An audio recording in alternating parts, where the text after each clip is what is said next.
Trumpai apie prašymus.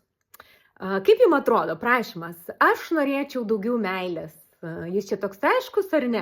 Nes, kam kokia čia ta meilė, žinai, kam meilė yra apsikabinti, kam meilė yra komplimentų kalba, kam meilė, nežinau, yra dovanos kažkokios.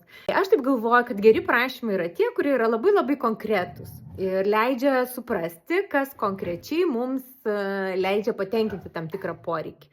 Tai, pavyzdžiui, jeigu jau norit kažko paprašyti vaiko arba partnerio, prašykit labai labai konkrečiai.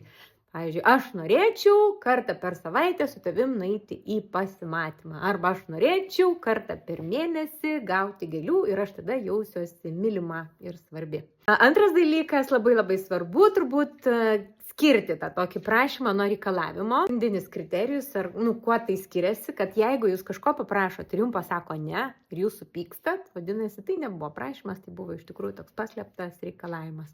Tai prašymas yra ta tokia palanki pozicija, išsakyti, kas jums yra svarbu, ko jūs norėtumėte, bet tame nėra reikalavimo būtinai tą duoti. Tai tiesiog jūsų darbas yra paprašyti, pašnekovo darbas yra išgirsti ir galbūt eiti į dialogą, galbūt siūlyti kažkokį kompromisą ir rasti susitarimą. Bet mes prašome tam, kad būtume išgirsti, o ne tam, kad kiti privalėtų tai padaryti. Tai sėkmės.